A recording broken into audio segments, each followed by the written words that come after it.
Hey guys, welcome to the Let's Talk About Life podcast. My name is Jake. This is episode 3 with my boys Burkay 4. and Ollie. Oh, it's 4. We're 4 in. We're 4 in, bro. Oh my man. gosh, that's so funny. This is outfit 4. Yes, sir.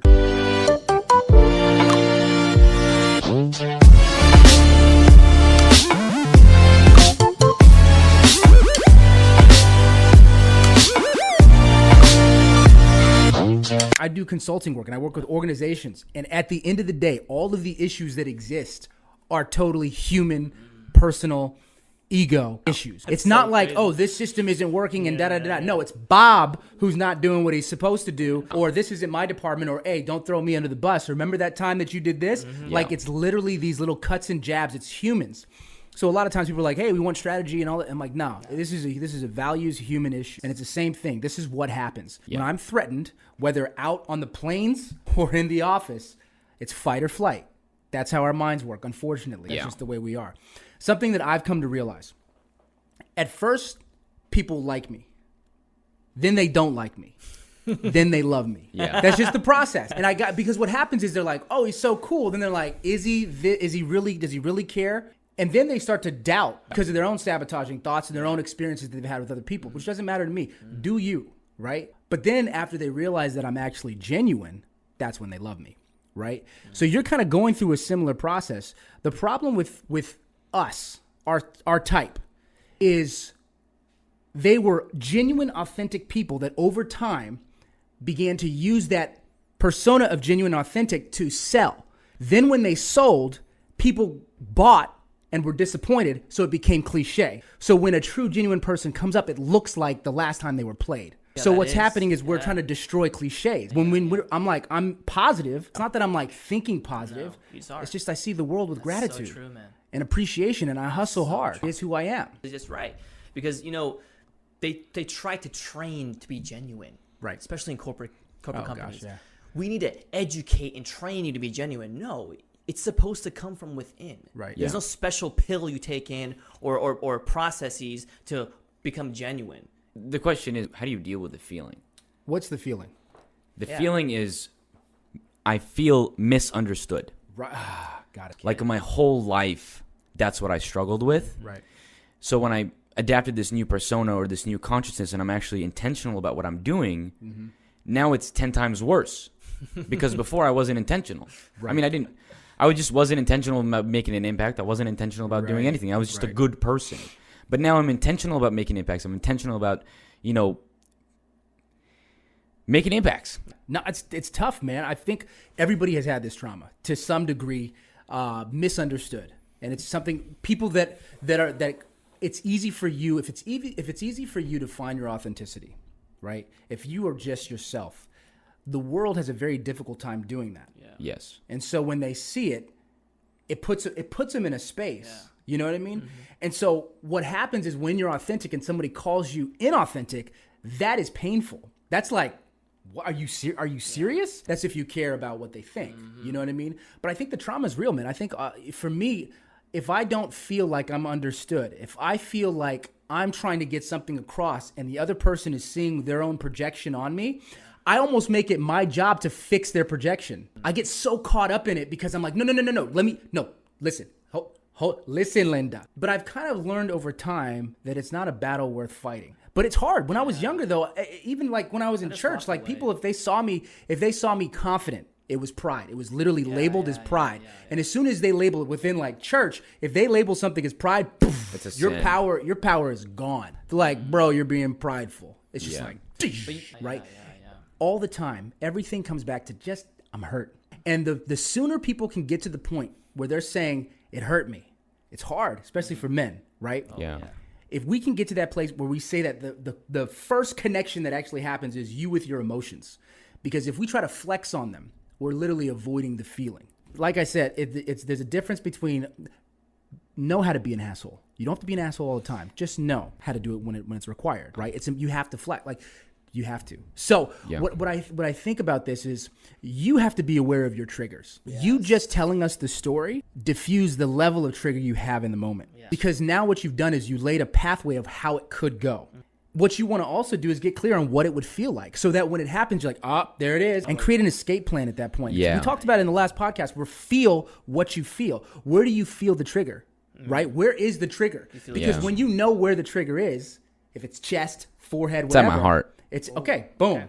As soon as you put a flag there, when you experience it, you then have the option to decide whether you're going to do it or not. Even if you still decide to do it, at least you chose it versus reacted. Right. There's a difference between reaction and responding, right? So when somebody's feeling an emotion, a high intense emotion, or they're tempted to do something that they know they don't want to, they don't want to eat a certain amount, everything comes to kind of the moment of trigger, right? Yeah. At the moment of trigger, you react and you do the thing you don't want to do. The first goal is, how do we increase your awareness? That's it.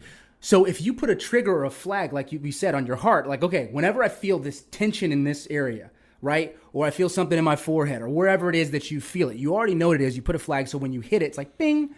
All of a sudden, you break free from being embodied or an Yeah. embodiment of that emotion. Yeah. All of a sudden, you become an objective viewer. You create space between the trigger and your response. And even if you still choose to do the wrong thing, you're a higher self than if you reacted.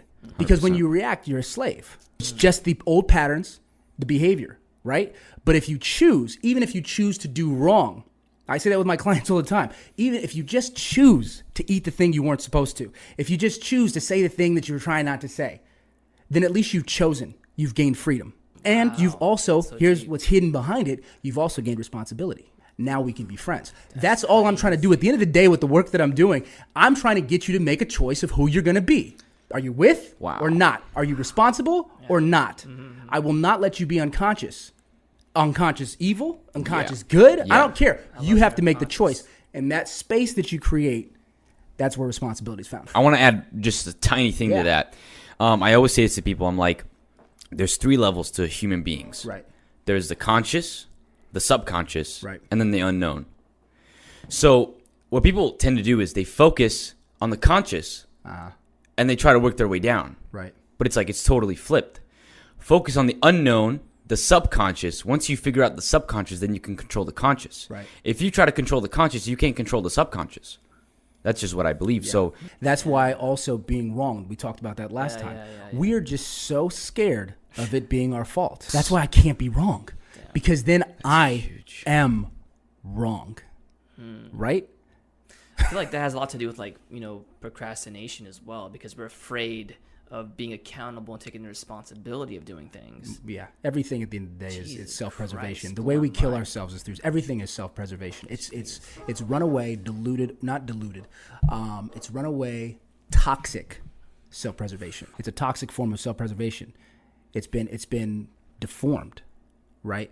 It depends on what self you're preserving. Preserving the ego, it's dangerous. But if you're preserving your soul, your spirit, if you're preserving your better version of yourself, your vision, if you're preserving that, all of a sudden your actions become totally different. The goal is ultimately to become unconscious again. When I move people through it, we start off with this unconscious doing what they don't want to do. Then we move to conscious doing what they don't want to do. Then we move to conscious doing what they want to do. And then unconscious doing what they want to do. Because at that point, they are empowered to just turn off their brain. Right? For Completely me, natural. when I feel fear, I've turned it into opportunity. I said that in the last podcast. When I feel fear, I turn it into opportunity. So now it goes like this. Fear, opportunity. That's what happens in my brain. And then I move. It's 100. That is exactly it. The process of, in one of my speeches, I do this often actually with some of the corporate work I do. We have this thing. I forgot the name of it was. It should pop up right here. But the name, pretty much what it was the colors were spelled out. And they were colored the same color. So if it said R-E-D, it was a red lettering, right? Yeah. So they read it, and it's easy for them to do. I tell them to do it on the beat, right? But then what happens is they look at the color as switches. The word red is colored green, and you tell them to do the same thing. They cannot keep the same. They can't. Yeah. They can't do it. Yeah. So what it does is it lets people know that the process of becoming aware and mindful, it stutters you like driving stick for the first time. That's why when you travel, you're so invigorated because you've never walked this path. You don't know what's behind that building, right? It's forced mindfulness. And that's all we're trying to do. Just become a little bit more self-aware. That's what we're doing with the situation that you're in. Not just being like, she's projecting this on me and I'm reactively feeling this. It's let's be self-aware of the situation and what can I control within myself. And then after that, whatever she wants to or doesn't want to control, you've at least been cleared of your own issues and own projections. The subconscious stuff. That's hard. It's hard to change that. It's hard. It's literally like I hate referring to Inception, but literally you have to incept your own mind. And that's what I do. The work that I do is based on how do we get your values to align with what you want, because you're automatically going to do what your values. Because you're conditioned. I feel like. Right.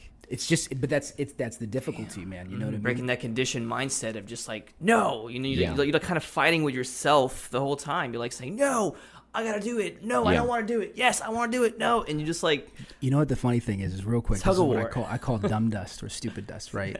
So what happens is when you're in the moment of decision, what we do is we go dumb, so that we can black out, make the decision, and wake up.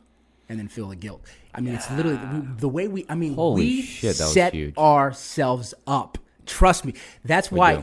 What happens when you kind of reveal that to them? They're just like, "Good God, it's all my fault," right? But we just go whoop, just enough to where it's like blinking, blinking, blinking. You do the thing you don't want to do, and then when you come up, guess who's there to help you? Guilt. Guilt is a tricky son of a gun because guilt. Yeah, but the guy actually works for you because when you feel guilt.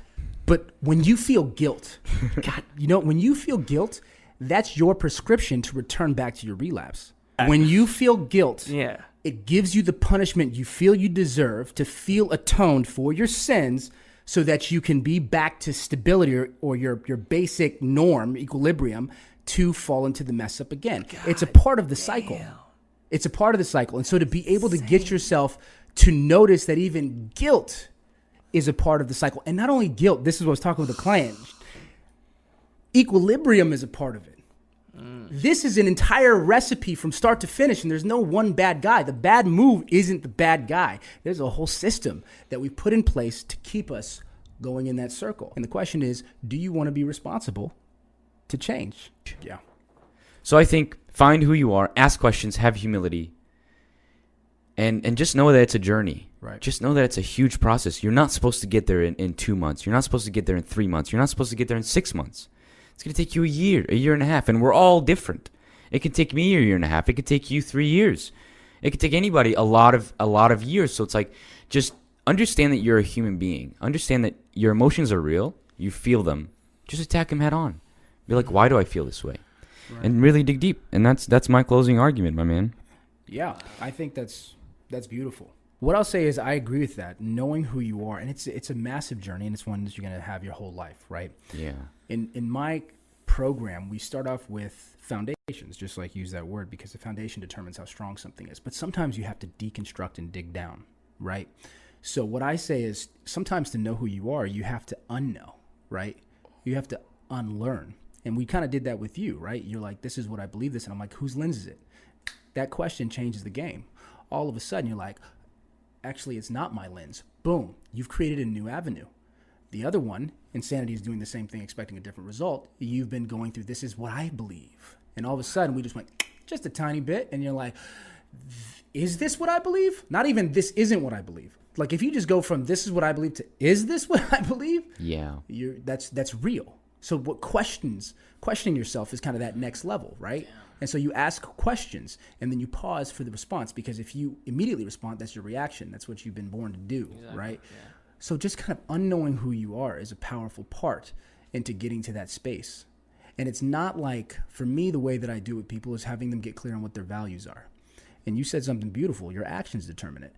And what I say is as soon as your values reflect or mirror your actions reflect and mirror your values, then you know. But if you have values and your actions aren't right, you know, but you don't understand, right? And so being able to bring that closer and closer together, then you'll figure out who you want to be. And it may be something totally different. I've had people when I was teaching the class at Cal, they're like, I'm just trying to do what my parents told me to do. And they're like crying because their whole life, they thought this is what they wanted and they're questioning. Yeah. I had one student who literally stopped going to school, created a SoundCloud account, got thousands of followers, and then the semester later came back and was happier than he's ever been. I hadn't even seen him after the first class, but then he came back. He's like, this is what I did. I'm like, God, I'm listening to his music, 13,000 followers. I'm like, dude.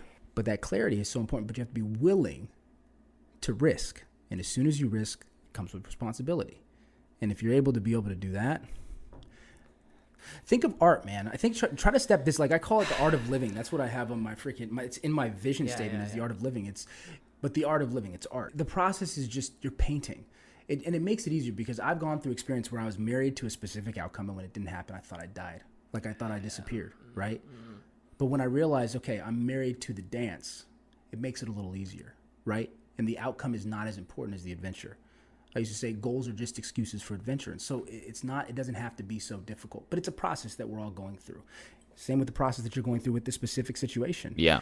Really, like we said, the work is to know yourself and unknow yourself. So unknow the triggers of your past, right? Like let go of those stories because they're just narratives. Of course, like you can't just be like, click. It's easier said than done, of course.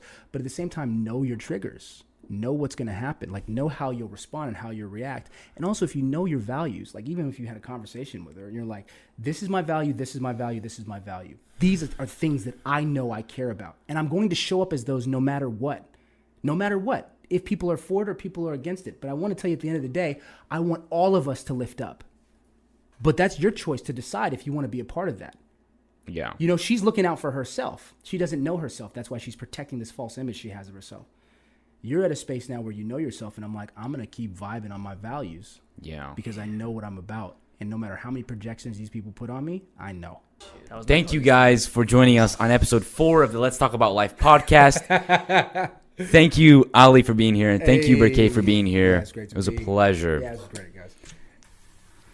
Hey, guys, enjoy this unedited 10-minute conversation between all of us right after we ended the podcast. Enjoy. Thanks, Jake. Of course, man. Times. See you guys next time. Wow. I like low-key don't even want to take these off. Bro. And something I want to say before we record, like stop recording real quick. Beforehand, what were you feeling and thinking? Oh yeah, I was really down. I was actually thinking of not having a podcast because I was just such a downer. Yeah. And to be honest with you, I hit you up because You knew what I'd say. I knew what was gonna happen. I Right. wanted a pick me up. Right. And I knew that you, like, I'm just being honest. It's like, it's almost like you understand. Yeah. Because you've gone through the experiences. You've gone through the experiences as Right. well, Ollie. It's like, I knew you would tell me the right thing. Right. And that's what I wanted. I don't really go to, like, my friends because my friends just don't understand. Right. They literally just don't understand because they don't know about the subconscious. Right. They're just living in the conscious right now. So it's Yeah. like when I try to come up to them and be like, hey, this is what I'm feeling, they're going to be like, dude, just forget about it. Exactly. Just forget about it, man. Just come on in. Be Just come on in, man. Let's Just grab a go. drink and forget about it. So Right. it's like when what you said was like, I wanted to hear that and I knew I was going to hear that. Right. And all I did was ask questions, right? Yes. I wasn't there to be like, do it or don't do it, right? Exactly. But one of the things that I think was really important is visibility. We were talking about that, remember? Yeah. It's about that visibility. Because I had an off day. We were both talking. We were commiserating on that a little bit. You know what I mean? Crazy, man. And then look at what's like created out of it. Yeah. It's more magic than when we're positive. Yes, We're hyped. it really is. You know what I mean? And then what happens is as we start to get that cadence of whatever we're feeling is worthy, then the hype will be less hyped. The hype will be just what it is and it'll be just as valuable in a new way because we have an anchor of the other emotions. Yes. You know what I mean? No, I get exactly what So you mean. it's dope. And to put it in a different way, it's like, I don't want to put all my eggs in one basket. Right. I don't want to always be high energy. I don't want to always be positive. I don't want to always be deep. Dude, I want to, and this other part, it's like, Real. it's like, well, it's like another strategy. Essentially, this is also another part of Let's Talk Life podcast. 100%. Yeah, dope. it's going to resonate with some people more than the hype, right. and vice versa. Before I came here, I was I was chilling with my friend, Homed. We were just kicking, and I'm like, I need to decompress. Yeah. Like I had to decompress. You know what I mean? And I'm like thinking, I was like, I should go to a parking structure, lay on the top of my car, and look at the sky. Like I need to meditate, right? Yeah. But this was what we did. This was our meditation. meditation. I'll speak personally. Yeah. It hyped me up internally. Yeah, it I'm did. not like rah rah, but I'm like, this is good. Feels good. This is good. Dude, It feels same good. here, It man. It feels good. And I've been like, even a client call I had who just was talking about how much remember I was saying people aren't, I'm just talking right now. Yeah. I was saying how people sometimes don't give credibility or give me credit for the help. Yeah. This one disappeared for a long time. Wow. Disappeared and was like posting about how her life has changed, but not a word about me, right? Not like it wasn't like, I understand the psychology of it. Sometimes people don't want to think that somebody else did it because they'll lose the power. I'm like, go with that. But she reached out and she's like, thank you. That's what she was saying before I came in here. Thank you. You had a huge influence and da-da-da. And she was talking about how she went to Landmark, right? But because of the work that we did, she got the knowledge, but she wasn't hyped. She wasn't stuck in the aha moment where she comes down the hill and crashes. She was centered. And I'm like, my spirit right now is just lifted up. And then I come in here and have this conversation, and I'm like, you know what I mean? It's just like, dude, this is some real work. What else happened today? Was that the only thing with the? Dude, you know what it was? It was just stressors, man. I was stressed with like, there's a lot of balls that I have to juggle, right? There's some work that I may be doing in Northern California. It's going to be big, a lot of responsibility. There's going to be I have some new clients that I have to manage, and I'm migrating onto a new app that I'm creating, and it's just I'm still working the bugs out. Kinks and and the so bugs. I'm still really torn on should I just put them on the old, but I don't want to practice on the new until I have it really run out. Find out. And it's taking longer than I want, so that's frustrating, right? My girlfriend's in Egypt, right? And she's going to be coming back, but we don't know if everything's going to work out right. And then when she comes back, it's just going to be a lot that she's going to have to experience. The transition. I know I'm going to carry that. So that's a lot. That's a lot of stuff too. You know what I mean? And so like this, while at the same time raising up to new levels, I'm moving into new echelons. I feel it. And I feel a healthy dose of fear. I was just telling my friend yesterday. Healthy dose of fear. I'm like, I love that. I'm like, fear, which is opportunity, right? And I'm like, this is the feeling that I had before I went to Cal, right? Before I went to Berkeley, like, am I gonna do well? Damn. And I freaking, killed it. But But whatever I feel fear, I say opportunity, right? So I feel this fear, and I'm like, two things noticed. I feel fear, which is opportunity, and the second is, I haven't felt this in a while, which made me start to think about what have I been up to not feel this? Wow. Right? What have I been up to not feel this? Now I know that I've been evolving myself. I've been pretty much running the script of evolution.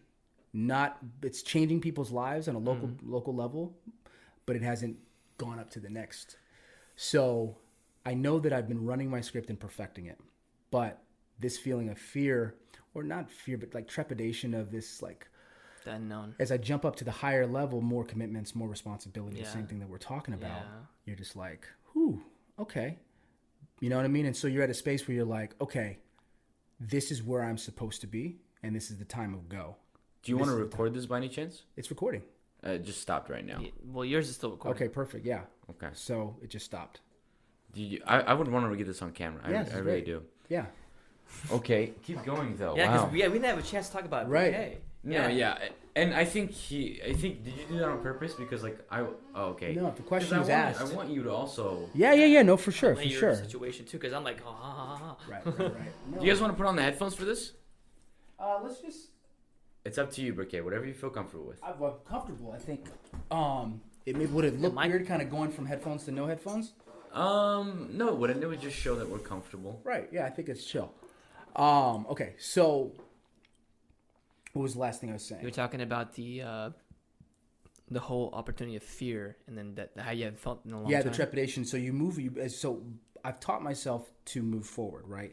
That's what it was.